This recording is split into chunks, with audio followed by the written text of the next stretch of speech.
عرض سلام، وقت بخیر خدمت بینندگان. با بررسی کامل مکمل آلفا لیپویک اسید در خدمتتون هستیم. یک مکملی که به نظر من خارق‌العاده است و استفاده از مکمل آلفا لیپویک اسید مساوی با استفاده از چند مکمل، یعنی انگار شما پکیجی از مکمل ها رو دارید استفاده میکنید. خب کمتر مکمل های این ویژگی خاص رو دارن. این ویدیو هم به درخواست یکی از بینندگان در بخش کامنت ها ساخته میشه. هر زمان پیشنهاد خوبی کامنت بشه من تلاشم بر اینه که ویدیو بسازم. پس ویدیوهایی که احساس میکنید واقعا میتونه موضوعات خوبی باشه رو پیشنهاد بکنید که من میبینم و بین اونا انتخاب میکنم، حتما بهتریناشو ویدیو میسازم. خب آلفا لیپویک اسید چرا میتونه اینقدر کاربردی باشه؟ چون یک ماده اساسی هستش در بدن شما.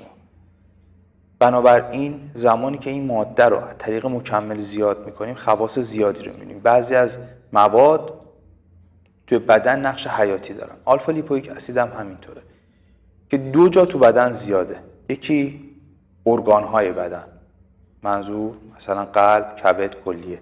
پس توی اینها داره نقش مهم ایفا میکنه. برای این ارگان‌ها مهمه. رو سلامتشون پس اثرگذاره که حالا تو بخش مزایا میگم. الان فقط این مقدمه به یک اشاره‌ایه. و توی میتوکندریا واحد انرژی سلوله، مثل نیروگاه برق برای یه شهر میمونه که سوخت رو تبدیل به برق میکنه و انرژی قابل استفاده. میتوکندریا هم همینطوره برای سلول. بنابراین شما زمانی که این مکمل رو استفاده میکنید طبعاً باید روی سوخت و سازتون هم مزیت‌هایی رو ببینید که اشاره میشه تمامی تو بخش مزایا.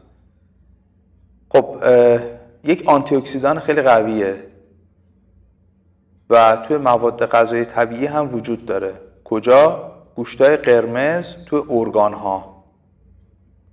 همون جایی که گفتم تو بدن خودمون هم زیاده. قلب، کبد، کلیه گفتم زیاده. توی حیوانات هم توی ارگان‌هاشون زیاده. یعنی راه ساده گرفتن آلفا لیپویک اسید رفتن به جیگرکیه. خب توی سبزیجات هم هست، تو میوه هم هست.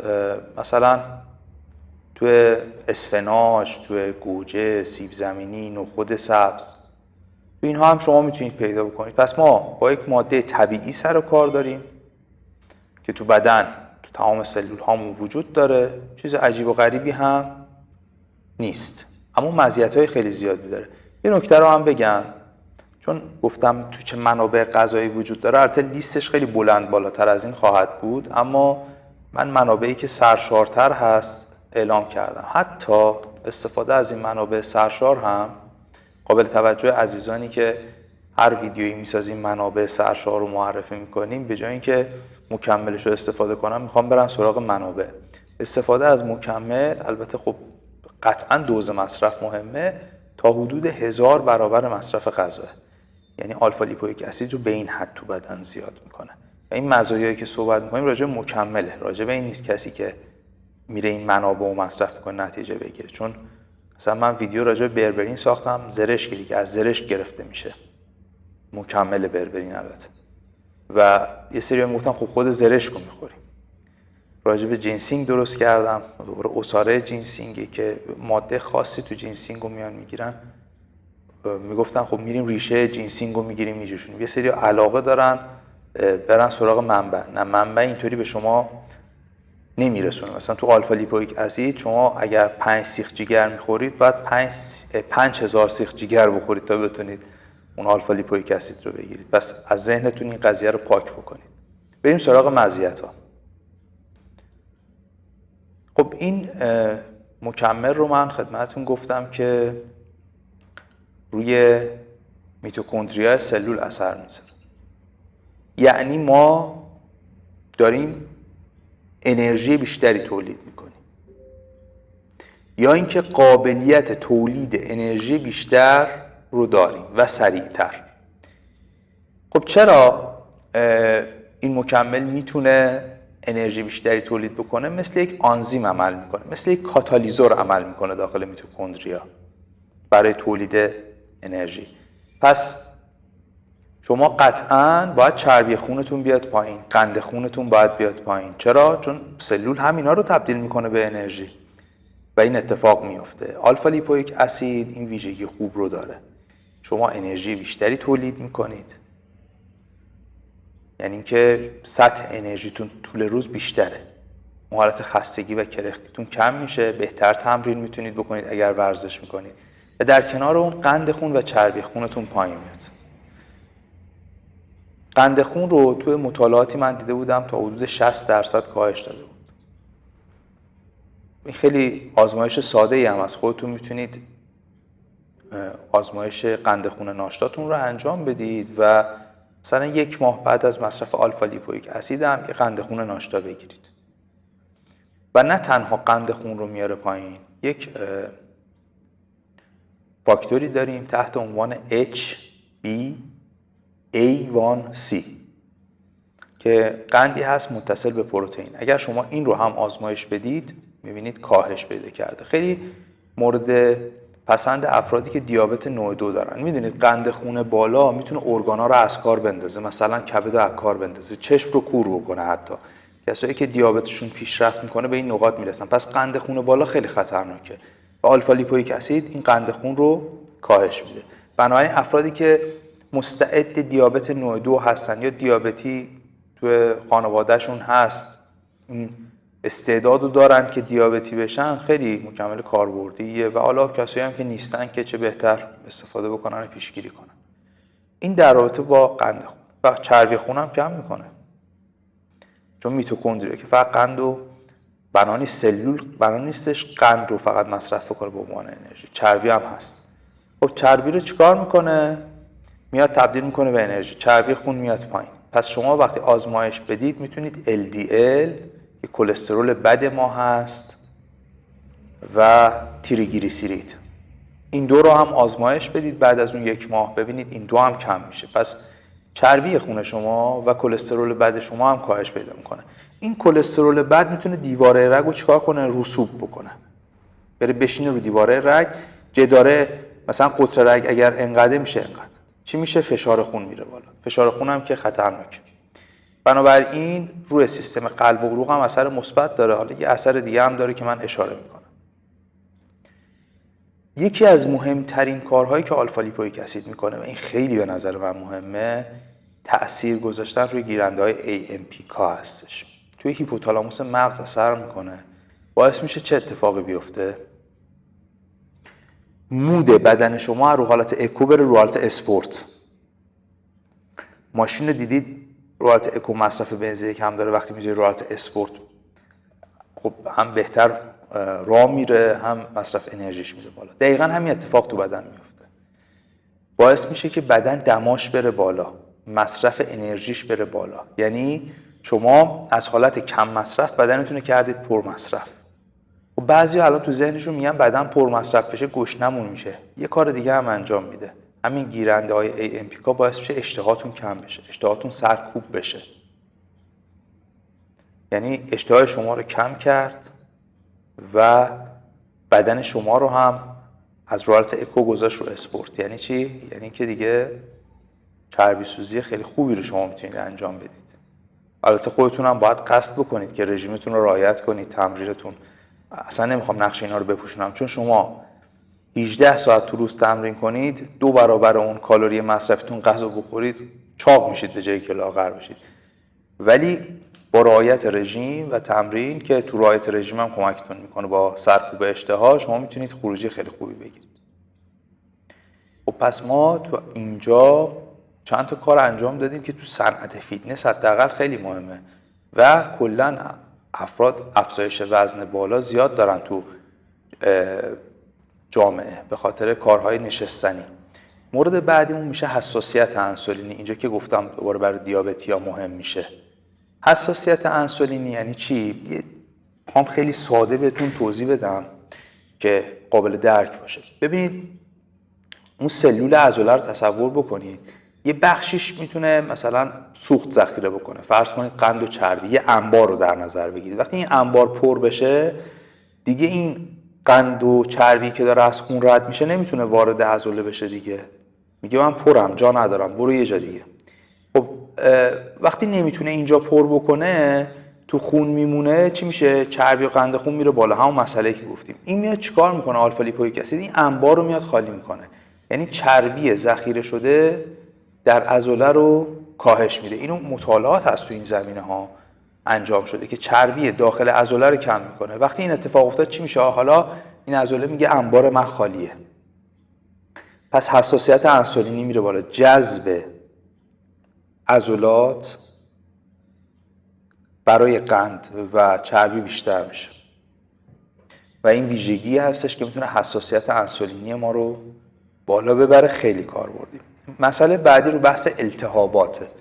خب التهاب همه میدونن تو بدن بده. حالا این التهاب میتونه به خاطر قند خون بالا باشه، میتونه به خاطر یه آسیب باشه و غیره. آزمایش هم بخواید بدید میتونید CRP رو آزمایش بدید، C Reactive Protein. اگر آزمایش بدید میتونید میزان التهابتون رو بسنجید. البته پزشک قطعا بهتون توصیه‌ای میکنه که قبلش مثلا این کارو نکنید، تمرین نکنید 48 ساعت، و اون پزشکی که زحمت میکشه براتون نسخه مینویسه قطعا نکات مهم هم قید میکنه قبل از این آزمایش براتون. خب التهابات رو کاهش میده آلفا لیپویک اسید.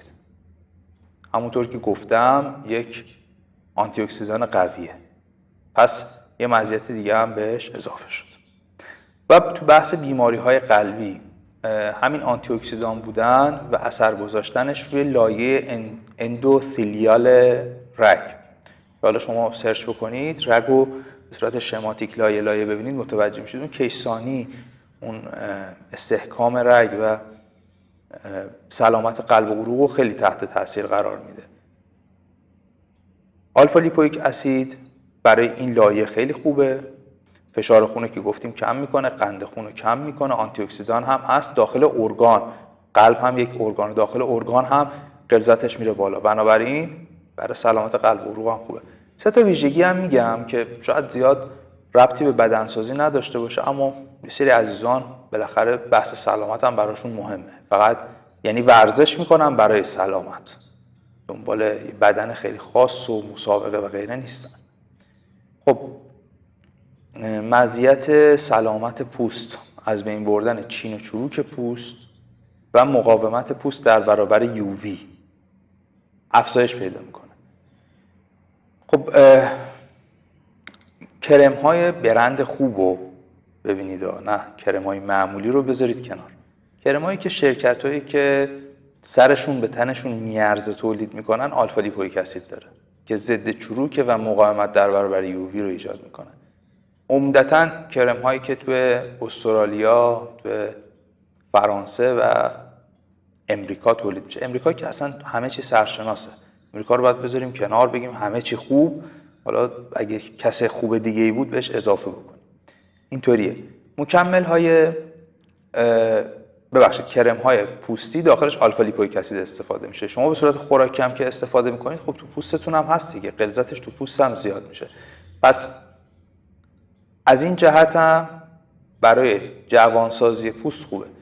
یه مسئله دیگه هم اثر گذاشتن روی حافظه هستش. کسایی که حافظه رو شروع کنن از دست دادن، آلزایمر، روی آلزایمر میتونه روند رو کند بکنه.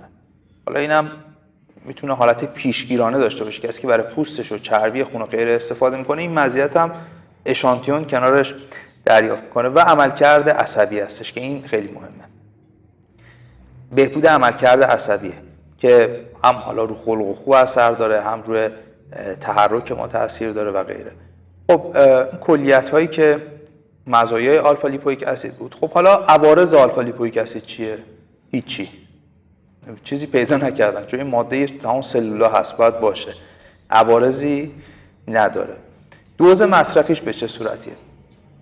ببینید آلفا لیپویک اسید و دوزهای متفاوت میزنن. مثلا من دوز 250 دیدم، دوز 300 دیدم، 400 دیدم، 500 هم دیدم. شرکت‌های مکملی رو میگم. حالا کدومو بگیریم استفاده بکنیم؟ چیزی که من مطالعه کردم تا تستایی هم که انجام شده تا 2500 میلی گرم یا 2400 میلی گرم تو طول روز هیچ عوارضی نداشته. خب شما حالا نمیخواد 2000 خورده، شما برید رو 1000 میلی گرم، یعنی سقفتون رو بذارید 1000. مثلا اگر 300 3 تا 300، اگر 400 2 تا 400، اگر 250 مثلا 3 تا 250. اینطوری استفاده بکنید تو طول روز، مزیت‌های خوبش رو میگیرید و عوارض هم که تا 2000 نداشته. حالا ما 2000 هم گفتیم نه 1000 کنید شما. و این رو سعی بکنید توضیح بکنید. یه نکته خیلی مهمی راجع به مصرف آلفا لیپویک اسید هست و استفاده اون در معده خالی. خیلی مکمل‌ها رو میگیم شما با معده پر استفاده کنید، کنار غذا باشه، مثل مولتی ویتامینا بهتره کنار غذا باشه، ولی توی این مکمل بهتره شما با معده خالی استفاده بکنید، جذب مکمل میره بالاتر. این نکته هم حواستون باشه. مثلا بین صبحونه و نهار میتونید استفاده بکنید، یا مثلا بین صبحونه و میان وعده میتونید استفاده کنید. یه فاصله ای که 1 ساعت به معده‌تون زمان بدید معده تخلیه بشه. خب این هم دوز مصرفی، عارضه هم که نداشت. ویدیو همینجا تموم میشه. امیدوارم که مفید بوده باشه، لذت برده باشید، استفاده بکنید و از مزایای اون مکمل بهره مند بشید. خب دوستان خیلی ممنون که تا انتهای ویدیو همراه بودید. اگر ویدیو رو خوشتون اومد لایک بکنید. اگر کانال رو سابسکرایب ندارید سابسکرایب کنید. شیر کردن ویدیو برای دوستانتون کمک به رشد و ارتقای کانال. از عزیزانی که این کار رو انجام میدن تشکر میکنم و گزینه سوپر تانکس هم برای افرادی که قصد حمایت مالی از کانال رو دارن فعاله. پیشاپیش از این عزیزان هم تقدیر و تشکر دارم. تا ویدیو بعدی شما رو به خدای بزرگ میسپارم.